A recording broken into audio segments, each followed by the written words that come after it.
Hi children, today we'll be doing the workshop for the lesson 2.2, the 3 questions. Okay, so before we go to the workshop, we will see the questions on the green portion of your textbooks and then we'll proceed to the workshop. Okay, so let's see, what is the question here?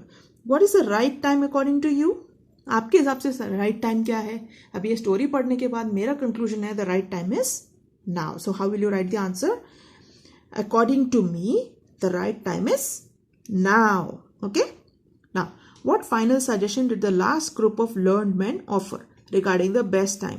सबसे अच्छे समय के बारे में जो last group था, बहुत सारे लोग आए थे, जो लास्ट ग्रुप ने क्या सजेशन दिया ये इधर आपको मिलेगा. The last group, how will you write? The final suggestion the last group of learned men offered was that it was impossible for one man to decide correctly the right time for every action, and that the king should instead have a council of wise people who would help him to fix the proper time for everything. So this is your answer for this question. Okay, now let's come here. What is this question? Why did the king go to the hermit in disguise? वेश बदल के क्यों गया राजा hermit के पास? Because the hermit would only speak to common folk. Okay, so how will you write the answer? The king went to the hermit's house in disguise because the hermit only spoke to common folk. Okay, folk matlab log, people. How did the hermit respond to the king's questions? hermit ने king के राजा के सवालों को कैसे respond कैसे किया? जवाब तो दिया नहीं, मतलब एक्शन क्या था? The hermit gave no response, gave no answer, but rose, stretched out his hand for the spade and said, "Now rest a while and let me work a bit." ठीक है? Okay, so these are your questions here. Let's see questions on this side.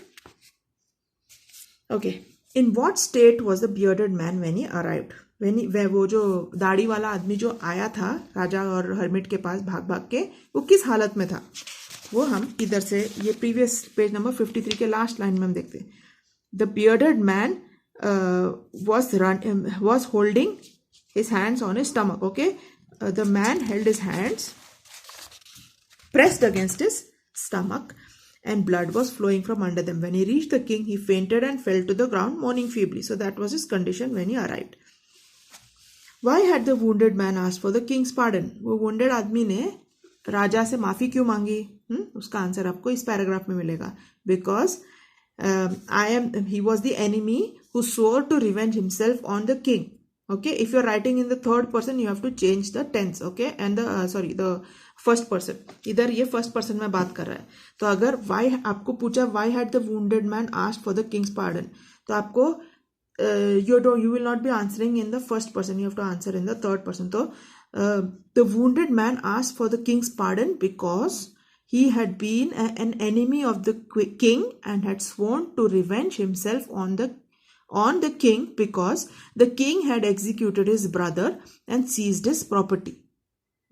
And the bearded man knew that the king had gone to see the hermit alone, and he resolved to kill the king on his way back. But when the king did not return, the bearded man came out of his ambush, and the bodyguards recognized him and wounded him. And the wounded man escaped, and but would have bled to death had not the king dressed his wounds. Okay, so that was the reason that he asked pardon from the king. The main reason he asked pardon was because he had tried to kill the king. So you have to write this in the third person. The answer is in this paragraph. Now, what qualities of the king stand out as he forgave his enemies? So there are some qualities of the king that stand out in this story. So what can it be? मैंने इधर कुछ लिखे हैं. I think their kindness, बहुत दयावान था, है ना? जब वो बुढ़ा हर्मिट काम कर रहा था तो किंग ने बोला मैं हेल्प करता हूँ. Was very kind and very soft hearted. Humility मतलब नम्रता. ऐसे नहीं मैं राजा हूँ, मैं कैसे ऐसे हर्मिट का खेत खोद सकता हूँ, है कि ऐसे नहीं सोचा. He did what he had thought was right. Gratefulness, जब वो आदमी ने बताया, वो बियर्डेड आदमी ने बताया कि उसको मारने के लिए आया था और उसने उसको मारा नहीं, तो किंग ने कैसे रिएक्ट किया? He was very happy, है ना? He was glad that he could make peace. So he was a grateful man. बहुत धन्यवादी आदमी था. Willingness to help, है ना? वो एक तो उन्होंने हर्मिट को भी हेल्प किया और दूसरा ये चोट आदमी को इतना जोर से लगा था उसको भी राजा ने हेल्प किया. He was always ready to help and he was a friendly man, है ना? वो घमंडी नहीं था. He was a humble, nice king. So these are some of the qualities that come out, that stand out, as he forgave his enemy. Okay. So now one more question is there on this side. How did the hermit finally point out the answers to the king's question? So this is the paragraph where you get the answer for this question. तो hermit ने कैसे finally king को बताया कि उनके question का answer क्या है? It is in this paragraph. He showed him by example, है ना. उन्होंने उनके साथ जो भी घटना घटी उसी से उन्होंने उनको उनके आंसर्स के बारे में बता दिया. Okay. Now let's move to the English workshop. English workshop है आपका इधर page number 55. Okay. Now read the story and answer whether the following statements are true or false. हमने ऑलरेडी स्टोरी पढ़ ली. अभी हम डिसाइड करते हैं कि ये सेंटेंसेस सही है कि गलत है. The people convince the king to make a proclamation. क्या लोगों ने राजा को प्रोत्साहन दिया था क्या? अरे आप प्रोक्लेम करो. नहीं ना, राजा ने खुद ही डिसाइड किया था. So this statement is false. The hermit spoke usually to everyone. Hermit क्या सबसे बात करता था? नहीं. So it is false. The king received all answers from the hermit. क्या किंग ने सारे आंसर्स पा लिए हर्मिट से? हाँ, है ना, ट्रू. क्योंकि पहले स्टार्टिंग में उन्होंने अपने मुंह से नहीं बताया, लेकिन उसके एग्जाम्पल से बताया. The person the king saved and helped was his enemy, है ना. जो आदमी ने जिसकी जान किंग ने बचाई वो राजा का दुश्मन था, है कि नहीं? True. To do good to people is the purpose of our life. हमारे जिंदगी का पर्पस क्या है? दूसरों के लिए अच्छा करना. That is also true. Okay. Let's go to the next page. Match the titles with the contents of the proper paragraph. Okay. अभी हमने पैराग्राफ बहुत सारे पढ़े हैं, तो अभी हम इसको मैच करेंगे कि ये जो सेंटेंस है किससे मैच होता है. ये पैराग्राफ कौन से पैराग्राफ से मैच होता है? Once a certain king import dash. इसके बीच में कौन सा पैराग्राफ है हम लोग देखते हैं. इधर मैंने आई लिखा है. वंस अ सर्टन किंग है, वो जो पैराग्राफ है आपका फर्स्ट पैराग्राफ है. ओके. ये जो फर्स्ट पैराग्राफ है उसमें क्या कर रहा है? किंग एक अनाउंसमेंट कर रहा है ना. तो it is matching to the king's announcement. Many learned people, time for everything. This is which paragraph? The second paragraph. ये इसमें किसमें मैच होता है? The king received various answers. बहुत अलग अलग लोगों ने आके आंसर बताए. Equally varied gave the reward to none. ये कौन सा पैराग्राफ है? Third paragraph. Okay. Third and fourth. Okay. Next page में पेज नंबर 53 का फर्स्ट पैराग्राफ इंक्लूडेड. तो इसमें क्या है? इससे हम क्या किसको मैच कर सकते हैं? इसको टू क्वेश्चंस रिमेन अनआंसर्ड. इसलिए उन्होंने रिवॉर्ड किसी को नहीं दिया. When the king arrived and my first attention. Which paragraph is this? When the king arrived. This paragraph page number 53 third paragraph. Okay. तो इसका आंसर आएगा आपको the king meets the hermit. Okay. Then the hermit listened, continued to dig. This is matching to the king helps the hermit. The king turned around, gave it to him. This will be the wounded stranger. Meanwhile the son, said the king. This will be the stranger begs for pardon. Then you do not know all my life. This will be stranger's vicious intention. Then the king was very glad the day before. The king gains a friend. Do you not see? Sent into this life. This is E. The hermit points out the answers. तो ये सब आपके एक एक paragraphs है. वो paragraph का summary है. ओके. कि वो पैराग्राफ में क्या इंपॉर्टेंट बात हुई थी. तो these are your answers. Okay. Okay. Now the king turned around and gave it to him. Let us see this. This is a page number 53 का लास्ट पैराग्राफ एंड 54 का फर्स्ट पैराग्राफ है. Okay. तो उसमें वो wounded आदमी की देखभाल करता है. Okay. Now let's go to the next question. The character traits of the king and hermit are mixed up. Sort them out in the right box. इधर जो आपके ये है कैरेक्टर्स दिए हैं, इसमें दो जन के दिया, हर्मिट का भी दिया और राजा का भी दिया. और हमको क्या करना है? We have to put them in the right boxes. तो फीबल कमजोर कौन था? हर्मिट या किंग? हर्मिट ना. हेल्पफुल कौन था? राजा. एनलाइटेंड मतलब बहुत बुद्धिमान कौन था? हर्मिट. ओके. इम्पेशेंट कौन था? मतलब बिल्कुल भी रुकने का इच्छा नहीं, मतलब जल्दी मुझे मेरा सवाल जवाब दो। राजा। ओके, ईगर टू सक्सीड कौन था? राजा। वाइस कौन था? हर्मिट। पेशेंट कौन था? हर्मिट। कन्विंसिंग कौन था? Hermit. Okay, now let's go to the next question. Complete the tree diagrams associated with the happenings in the story। तो हमको ये एक ट्री डायग्राम दिया है, इसको हमें कंप्लीट करना है। रिवॉर्ड विनिंग क्वेश्चंस, तो अभी जो राजा ने जो ये बताए थे, क्या बोलते हैं, 3 क्वेश्चंस, वो कौन से थे? ये नहीं, who, which is the most important, what time is most important, most important time। okay, then this is for किसी और के लिए मैंने आंसर लिखा था ये। what time is most important, who were the most necessary people, and what was the third question, who was the most what was the most important thing to do। okay, what was the most important thing to do। ये सवालों के लिए राजा ने rewards दिए थे, rewards announce किए थे, correct. What were the 3 questions, what were the reward winning questions the king gave, what time is most important, who were the most necessary people, and what was the most important thing to do। now here we have to write different responses to the first question। तो first question जो था, क्या most important time के लिए सबसे different responses जो उनके बुद्धिमान लोगों ने आके, लर्न लोगों ने आके कोर्ट में दिए थे, क्या थे, वो आपको मिलेगा फर्स्ट पैराग्राफ में, सॉरी पेज नंबर 52 के सेकेंड पैराग्राफ में। Okay, one must draw a table of days, months and years and live strictly according to it. दूसरा था impossible to decide beforehand the right time for every action. और तीसरा था impossible for one man to decide correctly the right time for every action, so have a council of wise people. ठीक है, तो आपका जो second paragraph है उसमें तीनों डिफरेंट टाइप्स के आंसर्स है। देखो, to know the right time for every action, what was this, one must draw up in advance according to it, others said that it was impossible to decide, ये था आपका second वाला, and 2 that was most essential, and ये था third. तो this is 1, this is 2, this is the third one. ओके, now most necessary people needed by the king according to the people, सबसे important लोग कौन चाहिए था किंग को लोगों के हिसाब से, वो हम इधर देखते हैं, है ना, पेज नंबर 52 के लास्ट पैराग्राफ में।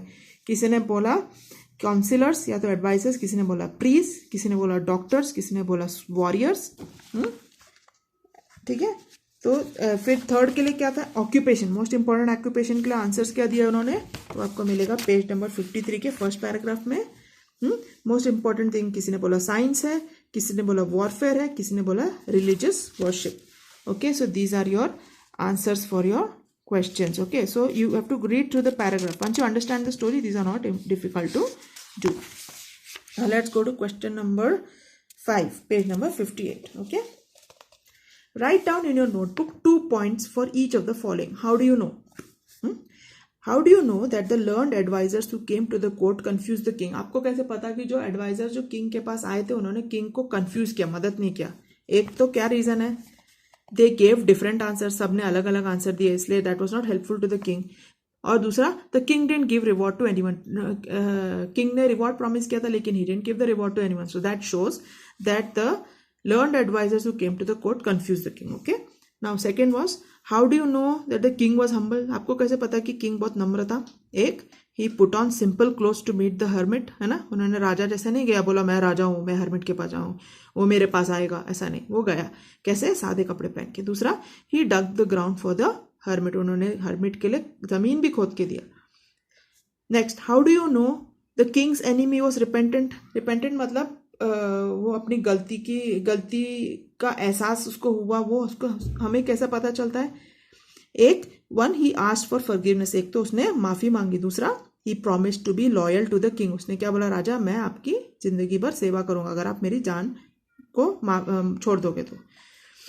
How do you know the hermit was truly wise, आपको कैसे पता कि हर्मिट सच में बुद्धिमान था? एक, he did not give an immediate answer, उसने इमीडिएटली कोई आंसर नहीं दिया। हमें बहुत बार ऐसी बेवकूफ़ी करते, कोई हमको कोई सवाल पूछता तो झट से हम आंसर देते हैं और वो आधे टाइम गलत रहता है। तो हर्मिट ने ऐसा नहीं किया, बहुत बुद्धिमान था। He did not give an immediate answer. Second, he made the king learn by experience. दूसरा, उसने बहुत बुद्धिमान चीज क्या की, किंग के खुद के एक्सपीरियंस से ही उनको एक सीख सिखा दी, है कि नहीं। उनका जवाब भी मिल गया उनको उसी से, है ना। Now let's go to the next question. Choose the correct answer and fill in the blanks. Okay, now varied means, varied जो हम पैराग्राफ 3 में है उसका मतलब क्या है। वेरिड मैंने आपको उधर ही बताया था, वेरिड का मतलब है अलग अलग, okay, different. So this is the answer, different. Then B, many learn people came to the court and gave same answers, correct answers, different answers और रॉन्ग आंसर्स। डिफरेंट आंसर्स, है ना, बहुत लोग कोर्ट में आए और अलग अलग आंसर्स देखे गए। Now the synonym of convinced is, synonym मतलब with same meaning, persuaded, happy, unhappy, angry. Convince मतलब किसी को यकीन दिलाना, तो उसका दूसरा वर्ड है persuaded. The king wanted to know the dash time to begin everything, right, exact, proper और गुड। राइट टाइम, है ना। I pray you to answer my question. Here pray means, इधर क्वेश्चन, ये जो सेंटेंस उसमें एक word use किया, I pray you. इस प्रे यू का मतलब क्या है, क्या उससे प्रार्थना कर रहा है, क्या plead to God, request, order या सजेस्ट, इसका क्या मतलब है। यह pray means to request, okay. Choose an adverb that collocates with breath. Collocates मतलब दो वर्ड जो साथ में जोड़ने से उसमें कुछ एक कोलोकेशन फॉर्म होता है। हरीडली, हेविली, हार्डली या calmly. Breath heavily, okay. Okay, now question number 7. The learned people were sometimes divided in their opinions. Answer the following questions. The learned, I have given you the paragraph here. You have to learn, you have to answer these questions on your own. The learned people were sometimes divided in their opinions. Different persons giving quite different answers. At other times, none of them gave an answer. They all suggested ways to look for an answer. Point out one example of each. ठीक है, जो अलग अलग लोग जो court में सबने अलग ओपिनियन दिया, अलग अलग लोग बहुत ही अलग टाइप के आंसर्स थे। हाँ, किसी किसी के लिए कोई जवाब नहीं दिया, ठीक है, और सबने कोई तरीका बताया आंसर पता करने का, लेकिन सही जवाब किसी ने नहीं दिया। तो इसका एग्जाम्पल आप कहाँ देख सकते हैं, यहाँ मैंने लिखा है page number 52 second and third paragraph और पेज 53 फर्स्ट पैराग्राफ। वो जो 3 क्वेश्चंस के जो सवाल जब वो किंग ने पूछा तो उन लोगों ने कैसे जवाब दिया, उसका आंसर आपको यहाँ पर मिलेगा। देखो, ये पैराग्राफ, ये पैराग्राफ, ये paragraph and this paragraph. Okay, so this is the answer. This is how you would know that this is the examples that you can point out for these questions. Okay, now second question. Though the hermit did not say anything to the king for some time, he did not ignore the king or treat him rudely in any way. Do you agree? क्या आप agree करते हो इस line से कि hermit ने राजा को कुछ बोला नहीं? हाँ, he did not ignore the king और treat him rudely in any way. उन्होंने, हर्मिट ने राजा को इज्जत से ही ट्रीट किया। आपको क्या लगता है? मुझे तो लगता है हाँ, ऐसे लग रहा था कि इज्जत नहीं दे रहा, लेकिन उसने इज्जत से ही ट्रीट किया ना, उसको कुछ उल्टा जवाब नहीं दिया, कुछ नहीं दिया, वो सिर्फ शांति से बैठा था। What evidence of his politeness can you point out? अगर आपको लगता है वो पोलाइट था तो आप क्या एविडेंस इसके बारे में बता सकते हो? What shows that he listened and responded to the king's word. तो ये इसके आपको भी 2 पैराग्राफ में मिलेंगे आंसर्स। पेज 53 के पैरा 4 में, पेज 53 का पैरा 4, 1 2 3 4, दिस पैराग्राफ में आपको मिलेगा उसका आंसर की the hermit was not impolite to the king, ठीक है। And then what shows that the hermit knew, what shows that he listened and responded to the king's word, page 55 का last para. Page 55 का last para क्या है? ये वाला, इसमें उन्होंने पूरा जवाब भी किंग को दिया है ना, है कि नहीं? So that shows that he listened and responded to the king's word. ये दिखाता है कि हर्मिट ने राजा की बात सुनी भी और जवाब भी दी। Now the hermit spoke only to common people, है ना, सिर्फ सादे लोगों से बात करता था। So the king put on simple clothes. Do you think that the king hope to be mistaken for a common man और was he just showing that he was a humble person? क्या king hope कर रहा था क्या कि वो लोग सोचेंगे कि ये तो सादा आदमी, या हर्मिट सोचेगा ये तो सादा आदमी आया है मेरे पास, कि सिर्फ वो एक दिखावा कर रहा था कि मैं बहुत नम्र हूँ? What shows the hermit knew him to be the king. तो मेरे हिसाब से the king hope to be mistaken for a common man. मेरे हिसाब से king hoped that the hermit will mistake him for a common man. But what shows the hermit knew him to the king, page 53 का third para. Hermit को कैसे पता था कि ये राजा ही है? पेज 53 है ना, उसका थर्ड पैरा है ना, इसमें लिखा है ही ग्रीटेड द किंग, मतलब उसने राजा को नमस्कार किया। And then he kept on digging. ठीक है, वो उसको पता, आई थिंक उसको पता चल गया था कि ये राजा ही है और इसलिए उसने क्या किया, पहले राजा को ग्रीट किया। यूजली साधु के पास जाता है तो साधु को हमें ग्रीट करना पड़ता है, लेकिन साधु ने रुक के उसको ग्रीट किया, है ना। तो that shows. Then did the king behave as an ordinary person rather than as a ruler at the hermit's hut? What shows it? क्या राजा ने एक सादे आदमी के जैसे बिहेव किया? हाँ, क्या दिखाता है वो? इसका आंसर है पेज 53 का 4th para. Okay, did he also act as a good kind person? Yes, है ना। When did he do so? कब? पेज 54 का 1st पैरा। तो आपको यहां से ढूंढ के आंसर्स लिखने, right in full sentences, proper sentences. Okay, now next, what is the 5th question? Do you think the hermit knew beforehand not only about the king's arrival but about the ambush by his enemy? Think a little about this and say what you really feel.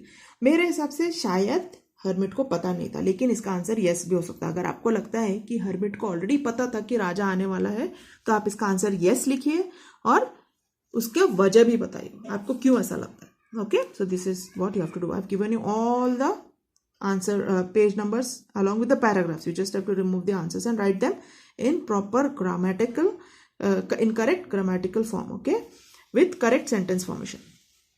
Now consider this list of different things that happened and rearrange them in the order of time. That is, what happened first, what happened next, and so on. Read the related paragraph given again if you are uncertain. तो आपको ये answer करने के पहले एक बार story पढ़नी पड़ेगी। देखो, अगर अभी तो मैं आपको यहाँ करके दिखा रही हूँ, लेकिन अगर ऐसा सिमिलर क्वेश्चन अगर आपको एक कॉम्प्रिहेंशन पैसेज में दिया है और उसमें जंबल करके सेंटेंसेस बनाया तो आपको दोबारा स्टोरी पढ़ना पड़ेगा। तो अगर आपको समझ में नहीं आए हैं तो प्रीवियस वाले वीडियो में जाके दोबारा साथ में मेरे साथ बैठ के पढ़ो, और तो आप बिना देखे बिना वापस पढ़े आप ये आंसर कर सकते हो। तो first will come, the king executed the bearded man's brother. The bearded man resolved to kill the king. The king went alone to see the hermit. The bearded man laid an ambush to kill the king. The bearded man came out of the ambush. The king's bodyguard recognized and wounded the bearded man. The king spent the night at the hermit's hut. So this is a sequence of events. Okay. Now this is what you have to do on your own. Read the story in your own language. Summarize the following aspects of the story in 4 to 5 lines in each in your own language. Write it in your notebook. ये आपके खुद की भाषा में, तमिल तो तमिल, मराठी तो मराठी, मलयालम तो मलयालम, पंजाबी तो पंजाबी। ठीक है, तो ये स्टोरी आपको अपने लैंग्वेज में पढ़ के इसको समराइज करना है कि किंग का अपने लैंग्वेज में, अपने किंग का प्रॉब्लम क्या था, अटेम्प्ट्स मेड टू फाइंड, क्या सोल्यूशन के लिए उन्होंने क्या क्या अटेम्प्ट के अंदर तरीके अपनाए, स्टोरी का क्लाइमैक्स क्या था, सोल्यूशन क्या था और मैसेज क्या था। क्लाइमैक्स क्या था? जब वो चोर आया, है ना, चोर नहीं सॉरी, वो जो आदमी जो किंग को मारना चाहता था, that was the climax of the story. Now the following compound words from the story are spelled in a jumbled order. ठीक है, ये जो वर्ड्स दिए ना एकदम जंबल करके दिए है, मैंने आपको यहाँ ओपन करके दिया है, तो आपको थोड़ा सा ऐसे सिमिलर वर्ड्स नो, अलग अलग टाइप के वर्ड्स आपको थोड़ा जंबल करके ट्राई करना चाहिए क्योंकि ये थोड़े डिफिकल्ट हो जाते हैं। तो ये है अंडरटेक, ये है एनी वन, ये सब कंपाउंड वर्ड्स है, मतलब 2 words are together, that's why they are so long. See undertake, anyone, pastime, bodyguard, warfare, beforehand, meanwhile, everything. Okay, from the story find the collocations of the following. तो मैंने आपको आधा किया, आधा आपको खुद करना है। ठीक है, इसके साथ कोई वर्ड जुड़ता है जिससे वो एक दूसरा वर्ड बनता है, या कोलोकेट होता है जिससे वो कंपाउंड वर्ड बन जाता है। तो most important, frail and weak, right time, simple clothes, fell asleep. अभी मैं यहाँ पर लिख रही थी, फिर मैंने सोचा आपको भी कुछ खुद से करना चाहिए, इसलिए मैंने छोड़ दिया। तो आप स्टोरी से ये पता कीजिए ये क्या है। ठीक है, इसके साथ एक वर्ड है, स्टोरी में है, ये वर्ड के आगे एक वर्ड होगा या इसके आगे एक वर्ड होगा, इसके पीछे होगा, ऐसा। Okay, now say whether the verbs underlined in the sentences are finite, limited by the number of persons of the subject, और non finite, not governed by the subject number of person. ये finite मतलब it is limited to by the number or person of the subject. ठीक है, तो he decides to go to a hermit, है ना, ये finite है क्योंकि एक hermit के बारे में बात कर रहे हैं। ठीक है, तो it is a finite verb. ठीक है, I have come to you, wise hermit, this is also finite. he gave the reward to none. This is non-finite. This is talking about general, none. The hermit was digging the ground. Who was digging the ground? The hermit. Okay, it's a non-finite. I pray you to answer my questions. This is finite. He's asking somebody, forgive me. This is also finite. The sun began to sink. This is non-finite verb. Now, narrate an experience of your own that has helped you to realize that patience is bitter, but its fruit is sweet. Write it in your notebook in about 20 lines.